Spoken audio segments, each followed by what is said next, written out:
Assalamu alaikum dear cadets. I'm your teacher Abdul Rahman from Cadet College Fatehjung and I welcome you all into our next lecture of physics first year. Dear cadets, हमारा जो next topic है वो है vector addition कि vectors को किस तरह add करते हैं। तो उसका हमने तरीका पढ़ा था कि वेक्टर्स जो है वो ऐड होते हैं हेड टू टेल रूल के जरिए बाय रेक्टेंगुलर कंपोनेंट। अब रेक्टेंगुलर कंपोनेंट की मदद लेते हुए हम किस तरीके से वेक्टर्स को ऐड कर सकते हैं। तो आप देखें, सबसे पहले मैंने आपके पास दो कंपोनेंट्स ड्रा कर दिए हैं। एक को मैंने एक्स एक्सिस का नाम दिया है और दूसरे को मैंने वाई एक्सिस का नाम दिया है और मैंने ओरिजिन पॉइंट को ओ का नाम दिया है। डियर कैडेट्स, इसके बाद हम बात करते हैं कि हमारे पास वेक्टर्स हैं जो हमने ऐड करने हैं रेक्टेंगुलर कंपोनेंट्स के अंदर रहते हुए। तो सबसे पहले हम फर्ज करते हैं कि आपके पास एक वेक्टर है। First of all we draw a vector A, कि सबसे पहले हमने एक वेक्टर ए ड्रा किया तो हम इसको नाम दे देते हैं ए का। उसके बाद हमने दूसरी जो चीज पढ़ी थी वो ये पढ़ी थी कि जो and then draw vector B. First of all draw vector A को हमने ड्रा कर दिया एंड देन वो ड्रा वेक्टर बी को ड्रा करना है इन सच अ वे, इस तरीके से। अब ये इंपॉर्टेंट टॉपिक है, जरा ध्यान से सुनिएगा। इन सच अ वे, इस तरीके से हमने ड्रा करना है बी को कि जो बी की टेल है वो ए के हेड के साथ कोइंसाइड करे, that tail of vector B coincide with the head of vector A. तो हम उसी तरीके से ड्रा करते हैं कि हमने क्या किया, हमने जो टेल है ए वेक्टर की उसके बिल्कुल उसको ए के हेड के साथ जोड़ दिया। अब ये हमारे पास वेक्टर दूसरा था, इसको हमने बी का नाम दिया। पहला हमारे पास जो वेक्टर था उसको हमने ए का नाम दिया था, उसे को इधर लिख लेते हैं ये। उसके बाद जब दो वेक्टर हम ड्रा कर लेते हैं तो तीसरा काम हम क्या करते हैं, हम उन दोनों वेक्टर्स को एक रिजल्टेंट वेक्टर के जरिए जोड़ देते हैं। और किस तरीके से जोड़ते हैं कि पहले वाले का हेड और आखिरी वाली टेल को कंबाइन करते हैं इस तरीके से।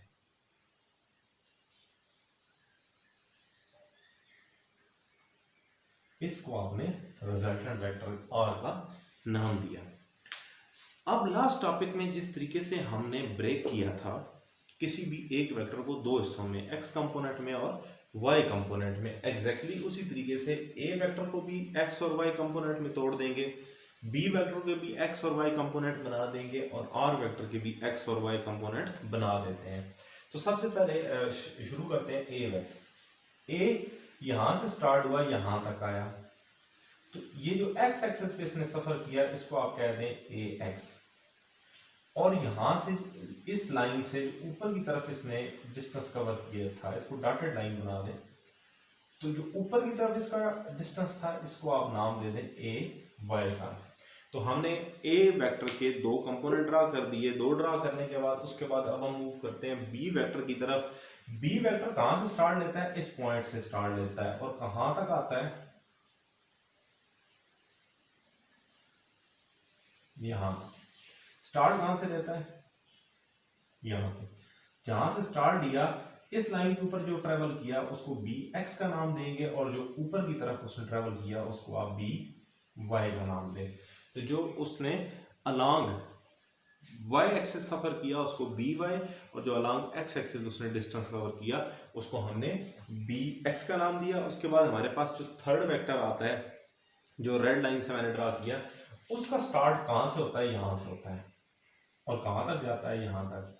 तो इस हिस्से को मैं आर एक्स का नाम देता हूं और यहां से इस लाइन से जो ऊपर चला, जरा इस लाइन को इधर ड्रा कर लेते हैं और यहां तक जो उसने वाई एक्सिस पे ट्रेवल किया उसको हम आर वाई का नाम देते हैं। तो हमने क्या किया, हमने सबसे पहले दो रेक्टेंगुलर कंपोनेंट एक्स और वाई ड्रा किए। एक्स और वाई ड्रा करने के बाद उन्हीं कंपोनेंट्स के अंदर हमने वेक्टर को एक दूसरे के साथ ऐड किया हेड टू टेल रूल की मदद से। ए वेक्टर ड्रा किया, बी और आर। अब हमने इन तीनों वेक्टर्स के एक्स और तीनों ही वेक्टर्स के वाई कंपोनेंट ड्रा किए। वो ड्रा करने के बाद अब बुक में जिस तरह उसने नाम दिए हैं हम उन्हीं नामों को फॉलो करते हैं। उसने कहा कि ये ओ के बाद जो पहली लाइन आती है उसको उसने कहा क्यू, उसके बाद जो लाइन आई उसको उसने नाम दिया आर का, उसके बाद इस इंटरसेक्शन पॉइंट को उसने नाम दिया एस का, इस पॉइंट को उसने नाम दिया एम का और जो लास्ट पॉइंट था उसको उसने नाम दिया पी का। तो ये इस वजह से मैं बुक के पॉइंट्स को फॉलो कर रहा हूँ डियर कैडेट्स, ताकि आपके लिए आसानी हो कि जब हम इसको सॉल्व करें। अब आप देखें जो ए वाई सामने वाली लाइन होगी ए वाई ही कहलाएगी। और जो बी एक्स है, बी एक्स की जो अपोजिट लाइन होगी वो भी क्या कहलाएगी, बी एक्स ही कहलाएगी। तो ये आपने चीज़ें जो है वो ज़हन में रखनी है। उसके बाद हम क्या करते हैं कि अब हम देखते हैं सबसे पहले जो हमारे पास दिया गया है, कुछ स्टेप्स दिए गए हैं, आपको स्क्रीन पे भी नज़र आ रहे होंगे। तो सबसे पहले हमने जो काम किया वो ये था, find X and Y component of all given vector. तो हमने वही काम किया। तो आप सबसे पहले लाइन लिखेंगे डायग्राम ड्रा करने के बाद, first of all we will find X and Y component of all given vector. उसके बाद हमने क्या किया, we find all the X component of A B and R vector and then Y component of A B and R vector. ये हमने draw कर लिए, ये कर लिए। अब ये हमने सारा प्रोसेस करना है। तो सबसे पहले हम स्टार्ट लेते हैं, देखते हैं हमारे पास जो वेक्टर्स। डियर फ्रेंड्स, सबसे पहले अगर हम देखें तो वेक्टर आर कैसे बना। वेक्टर आर बना जब ए वेक्टर और बी वेक्टर उसके साथ कंबाइन हुए। R vector is a resultant vector which is found by the combination या addition of two vector A and B. उसके बाद हमने नेक्स्ट काम क्या किया, नेक्स्ट काम डियर फ्रेंड्स हमने ये किया कि हमने इन तमाम वेक्टर्स के एक्स और वाई कंपोनेंट फाइंड किए। तो now R X, R X किसके, हमने सबसे पहले देखा कि आर वेक्टर किस तरीके से बना है। आर वेक्टर के बनने के बाद उसके एक्स और वाई कंपोनेंट हमने पॉइंट 2 और 3 find X component of R X and find Y component of R Y. तो हमने सबसे पहले आर एक्स के कंपोनेंट फाइंड करने हैं। तो आर एक्स के कौन से दो कंपोनेंट है, आर एक्स दो हिस्सों से मिलकर बना है। अगर आप देखें तो आर एक्स कौन सी दो चीज़ों से मिलकर बना है। आर एक्स आपके पास, आर स्टार्ट वैसे कहाँ से होता है, थोड़ा बेसिक में चलते हैं। तो आर स्टार्ट लेता है यहाँ से, ओ से, और कहाँ पे जाता है, पी तक। अब इसके दो कंपोनेंट हैं, एक इसका ए एक्स कंपोनेंट है और एक इसका इस ओ पी लाइन या ओ आर अगर लाइन आप ले लें, तो ओ आर ले लेते हैं, वो आपके लिए ज़्यादा आसानी होगी। तो ओ आर के अंदर दो कौन से हिस्से आ जाते हैं, एक ओ क्यू आ जाता है, प्लस अगला ऐसा कौन सा आ जाता है, क्यू आर आ जाता है।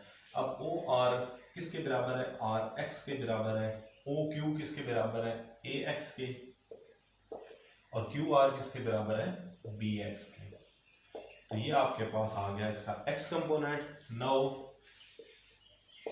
और वाई कंपोनेंट। अब आप देखें तो आर वाई कहाँ से स्टार्ट होता है, आर से, और कहाँ पे जाता है, पी तक। तो ये आपके पास आ जाएगा आर पी। अब ये दो आगे मजीद छोटे हिस्सों में मुश्तमिल है, एक R S plus S P. अब आप देखें आर पी यहां से यहां, ये किसके बराबर है, आर वाई के बराबर है। अब आपके पास आर एस है, ये आपके पास ए वाई के बराबर है, और एस पी आपके पास किसके बराबर है, बी वाई के। तो डियर कैडेट्स, अब एक आपके पास एक्स कंपोनेंट आ गया, एक आपके पास वाई कंपोनेंट आ गया। अब आप ये दोनों जो है ये इधर इक्वेशन नंबर ए में पुट कर सकते हैं। अब आप कह सकते हैं now equation A will become, और किसके बराबर आ गया, R X plus R Y के बराबर आ गया। और मजीद अगर आप लिखना चाहते हैं तो आप ये लिख सकते हैं, R is equal to A X plus B X plus R Y की जगह उसकी वैल्यू पुट कर दें तो A Y plus B Y. अब यहाँ पे अगर हमारे पास तीन कंपोनेंट्स होते तो ए एक्स बी एक्स सी एक्स हो जाता, ए वाई बी वाई और तीसरा वेक्टर सी हो जाता, सी वाई। तो जितने ज़्यादा वेक्टर ऐड करेंगे उतनी ये वैल्यू बढ़ती चली जाएगी। तो आपके पास पहले एक्स कंपोनेंट आया, फिर वाई कंपोनेंट आ गया। डियर कैडेट्स, इसके बाद अब आप लिख सकते हैं मैग्नीट्यूड। मैग्नीट्यूड के अलावा आप एक और चीज़ भी कर सकते हैं कि ये एक्स कंपोनेंट है, X component is represented by unit vector I, और जे जो है वो वाई कंपोनेंट के साथ इस्तेमाल होता है। अगर कोई तीसरा हिस्सा आ जाता तो उसके साथ के आ जाता। अब हम मूव करते हैं मैग्नीट्यूड फाइंड करने के लिए। तो आप हेडिंग लगा सकते हैं मैग्नीट्यूड। तो मैग्नीट्यूड मालूम करने का क्या तरीका है, इसका भी स्क्वायर ले लें और एक्स का भी स्क्वायर ले लें और वाई का भी स्क्वायर ले लें, फिर स्क्वायर रूट ले लें इनका, तो ये कट जाएगा। तो आर मैग्नीट्यूड किसके बराबर आ जाएगा, आर एक्स का स्क्वायर प्लस आर वाई का स्क्वायर। अब यहाँ पे इनकी वैल्यूज भी लिखी जा सकती हैं। कौन सी वैल्यूज? ये वाली वैल्यूज कि R magnitude is equal to A X B X, साथ यूनिट वेक्टर लगा दें, ऊपर होल का स्क्वायर ले लें। सेम इसी तरीके से ए वाई जे बी वाई जे, ऊपर होल स्क्वायर लगा दें एंड देन ये मैग्नीट्यूड आ गया। और जैसे हमने पिछले क्वेश्चन में क्या किया था कि वहां पे आखिरी चीज जो थी वो डायरेक्शन निकाली थी, तो यहाँ पे भी आप डायरेक्शन दे सकते हैं, लेकिन उसके लिए मैं ये रब करना पड़ेगा।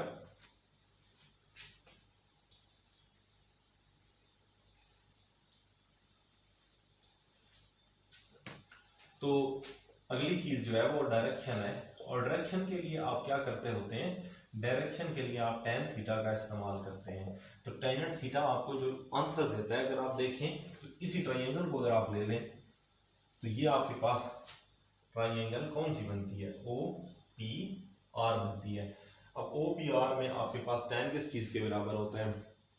परपेंडिकुलर डिवाइड बाय बेस के बराबर होता है। तो परपेंडिकुलर में आपके पास वैल्यू है आर वाई, बेस में वैल्यू है आर एक्स। और डायरेक्शन के लिए मैंने आपको बताया था थीटा इस्तेमाल करते हैं, तो tan जब दूसरी साइड पे जाता है तो tan इनवर्स हो जाता है। किस तरीके से? जब ये दूसरी तरफ जाएगा तो डिवाइड हो जाएगा और ये बन जाएगा R Y divided by R X. अब ये जो tan जब ऊपर आएगा तो इसकी यहाँ पे अगर कोई पावर ना हो तो 1 होती है, जब ये ऊपर जाएगा तो ये हो जाएगा tan inverse R Y divided by R X. Unit vector लगाना चाहे तो ये जे हो जाएगा, ये आई हो जाएगा। तो ये था आपके पास dear cadets vector addition with the help of rectangular component या vector addition by rectangular component.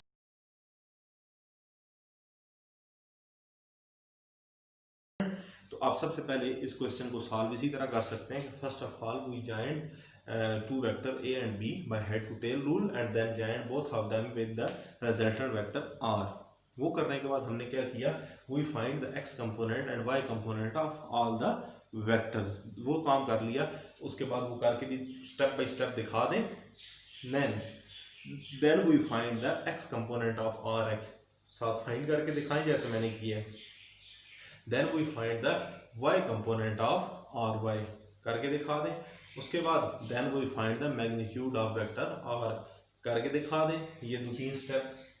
उसके बाद then we will find the direction with the help of tan theta. तो ये 3 स्टेप करके दिखा दें। इस तरीके से डियर कैडेट्स आप ये सारा क्वेश्चन जो है वो सॉल्व कर सकते हैं। हम छोटा सा एक टॉपिक है कि किस क्वाड्रेंट में क्या वैल्यूज होती हैं एंगल की, तो वो देख लेते हैं।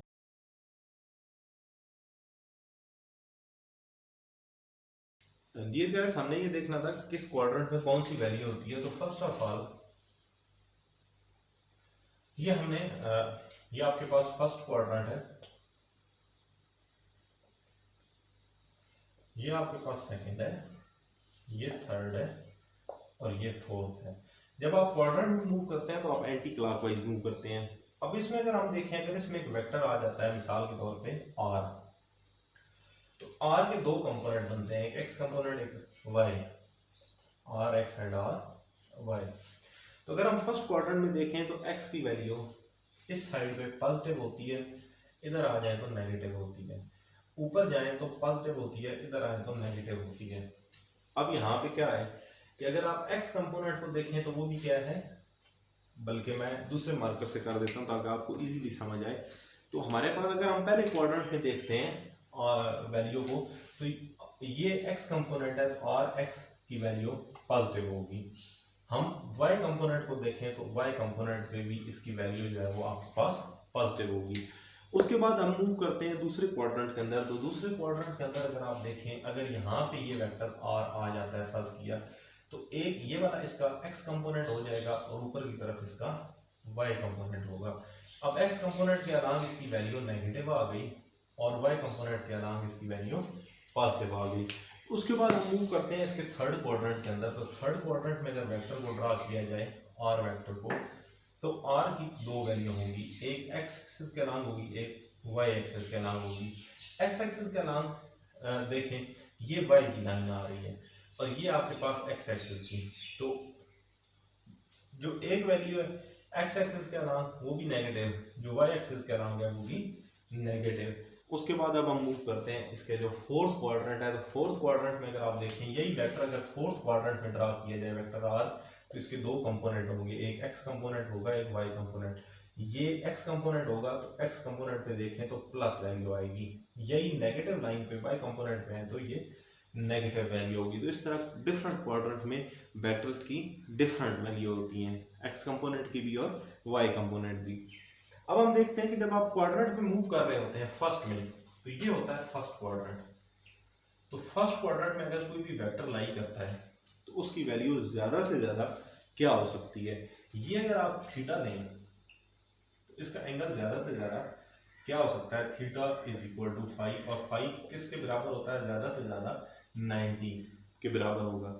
अगर कोई एंगल 90 का नहीं है तो आप थीटा में से उतनी चीज वैल्यू माइनस कर दें, या आप क्या करें, आप 90 डिग्री दें, 90 में से उतना माइनस कर दें, तो आपको यहाँ पे आंसर मिल जाता है।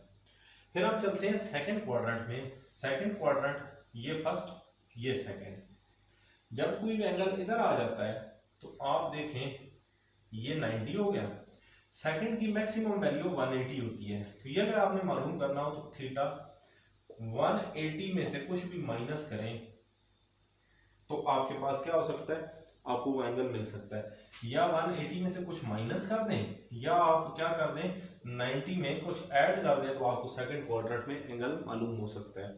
फिर आप चलते हैं थर्ड क्वाड्रेंट में। तो थर्ड को पहले में 90, दूसरे में आके एंगल 180 हो जाता है। जब आप तीसरे में आएंगे तो ये हो जाता है 270।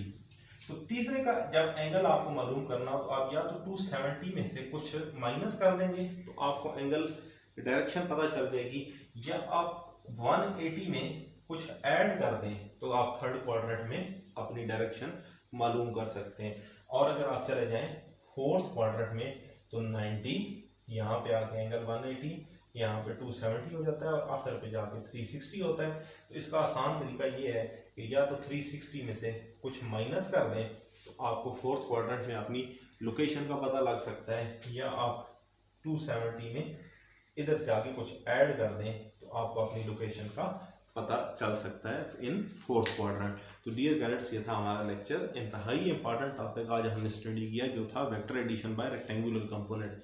पिछले 5 सालों में अगर हम बात करें तो ये क्वेश्चन बहुत दफ़ा आ चुका है बोर्ड एग्जाम में चैप्टर नंबर 2 में से।